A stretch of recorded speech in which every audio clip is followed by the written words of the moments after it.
আসসালামু আলাইকুম সম্মানিত মৎস্যচাষী খামারি বন্ধুগণ, আজ আপনাদের সম্মুখে আলোচনা করব ভিয়েতনামি শোল মাছ চাষ পদ্ধতি বিষয়ে বিস্তারিত।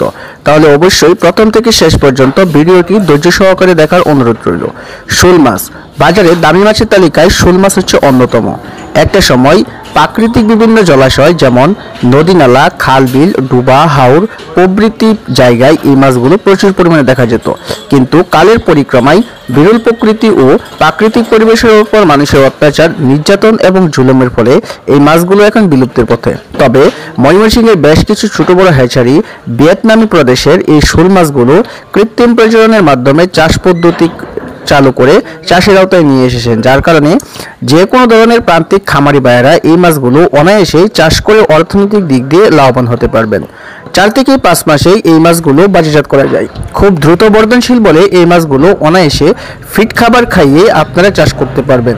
যে কোনো পদার্থ জলাশয়ে এবং কি ছোট বড় যে কোনো ধরনের পুকুরেই একক বা মিশ্র উভয়ভাবেই এই মাছগুলো চাষাবাদ করা যায়। সিমেন্টের পাকা ট্যাঙ্কে, হাউসে বা চৌবাচ্চাতেও এই মাছগুলো চাষ করতে পারবেন। রুই জাতীয় মাছের সাথে ছাড়াও তেলাপিয়া বা পাঙাশ মাছের সাথেও এই মাছগুলো চাষ করা যায়। ভিয়েতনামে শোল মাছ চাষ করে বাণিজ্যিকভাবে লাভবান হতে হলে অবশ্যই আপনাকে উন্নত মানের ব্রুড থেকে উৎপাদন করা ইনব্রিডিং মুক্ত সুস্থ সবল মাছের রেণুপোনা সংগ্রহ করতে হবে। ইচ্ছে করলে আপনারা আমাদের কাছ থেকেও একদম সুলভ মূল্যে অরিজিনাল ভিয়েতনামি শোল মাছের রেণু বা পোনা সুলভ মূল্যে ক্রয় করতে পারবেন। এই ভিডিওর ডেসক্রিপশন বক্সে আমাদের হ্যাচারির ঠিকানা দেওয়া আছে, সেই ঠিকানা অনুযায়ী সরাসরি হ্যাচারিতে যোগাযোগ করুন, অথবা এই ভিডিও স্ক্রিনে দেওয়া নাম্বারে কল করেও হোম ডেলিভারির মাধ্যমে অনায়াসে বাংলাদেশের যে কোনো প্রান্ত থেকেই আপনারা এই মাছের রেণুপোনাগুলো সংগ্রহ করতে পারবেন। সম্মানিত ভিউয়ার্স, ভিয়েতনামি শোল মাছ সহ সকল প্রকার মাছের চাষ পদ্ধতি বিষয়ে বিস্তারিত জানতে হলে অবশ্যই স্ক্রিনে দেওয়া নাম্বারে কল করতে পারেন।